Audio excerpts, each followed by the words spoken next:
자, 한국의 성탄절 하면 어떤 풍경이 가장 먼저 떠오르세요? 아마 길거리에서 들리는 캐럴, 반짝이는 트리 이런 것들일 텐데요. 그런데 문득 좀 신기하다는 생각 안 드세요? 우리나라 인구의 한 30% 정도만 기독교인이라고 하는데 어떻게 성탄절이 거의 모든 사람이 즐기는 이런 연말 최대 축제가 됐을까요? 오늘 저희가 바로 그 이유를 한번 파헤쳐 보려고 합니다. 아주 흥미로운 글을 하나 봤는데요. 제목이 왜 한국의 성탄절은 전 국민의 축제일이 됐나? 바로 이겁니다. 여기서 경로 의존성이라는 개념으로 설명을 하는데 이게 아주 명쾌하더라고요. 네, 그 경로 이존성이라는 게 말이 조금 어려워 보일 수 있는데요. 아주 쉽게 말해서 한번 어떤 길에 들어서면 나중에는 거기서 벗어나기가 어려워진다. 이런 현상이거든요. 아, 일종의 관성 같은 거군요. 맞습니다.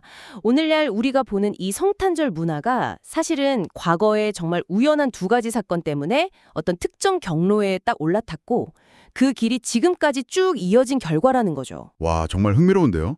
그럼 그 첫 번째 경로, 그 첫 단추는 대체 뭐였을까요? 모든 것의 시작은 제도였습니다. 그러니까 법으로 정해진 거죠. 법이요? 네, 성탄절이 법정 공휴일로 지정된 게 자료를 보니까 무려 1949년이더라고요. 1949년이요? 잠깐만요. 1949년이면 그때 기독교인 인구가 전체의 3%도 안 되던 시절 아니었나요? 네, 바로 그 지점입니다. 아니, 그렇게 소수인 종교의 기념일을 갑자기 공휴일로 정했다고요? 그건 좀 쉽게 이해가 안 가는데요? 그래서 이 결정이 어떻게 보면 순수한 종교적 의미보다는 다른 정치적, 사회적 맥락이 더 컸다고 봐야 합니다. 중요한 건 이 결정 덕분에 성탄절이 특정 종교의 날을 넘어서 모든 국민이 공식적으로 쉬는 날이라는 아주 강력한 경로에 올라탔다는 사실이에요. 아하, 일단 모두가 쉬는 날이 되면서부터 시작이군요. 그렇죠. 일단 쉬는 날이 되니까 그때부터 사회 전체의 리듬이 이 날을 중심으로 맞춰지기 시작한 겁니다. 약속도 잡고 행사도 하고요. 전 국민 축제로 가는 판이 딱 깔린 거죠. 알겠습니다. 일단 공휴일로 판이 깔렸고. 그런데 그냥 쉬는 날이라고 해서 지금처럼 크리스마스 이브의 거리가 인파로 마비될 정도는 아니잖아요. 뭔가 더 강력한 한 방이 있었을 것 같은데요. 네, 있었습니다. 바로 그 두 번째 경로가 정말 재미있는데요. 키워드는 해방감입니다. 해방감이요? 네. 혹시 야간 통행 금지, 줄여서 통금이라고 하죠? 들어보셨죠? 아, 통금. 네네, 당연히 알죠. 과거에는 밤 12시가 되면 사이렌이 울리고 모두 집에 들어가야 했잖아요. 그런데 1년에 딱 하루, 성탄절 이브에만 이 통금이 예외적으로 해제됐습니다. 아, 맞아요. 그날 하루만 자유의 밤이었던 거군요.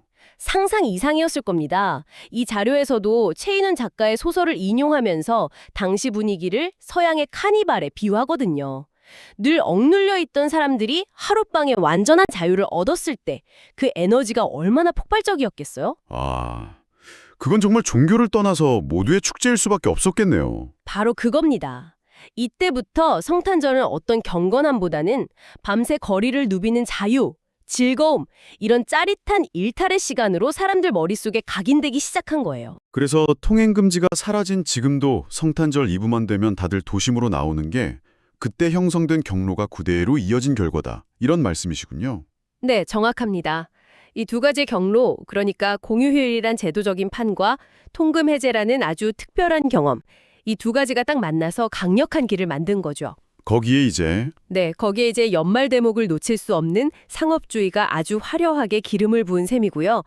그래서 지금의 한국 성탄절은 이제 그 누구도 쉽게 되돌리기 힘든 아주 강력한 관성을 가진 문화가 된 것입니다. 이야, 정말 재밌네요.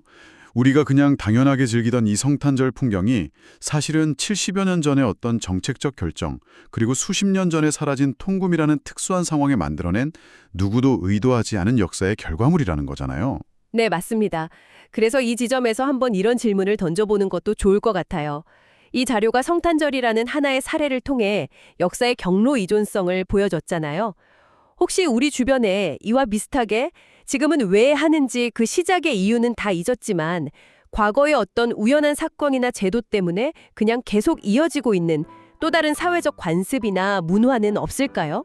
아, 그러고 보니 문득 떠오르는 것들이 몇 개 있는 것 같기도 한데요. 네, 우리가 지금 무심코 걷고 있는 또 다른 경로는 과연 무엇일지 한 번쯤 생각해 보시는 것도 재밌을 것 같습니다.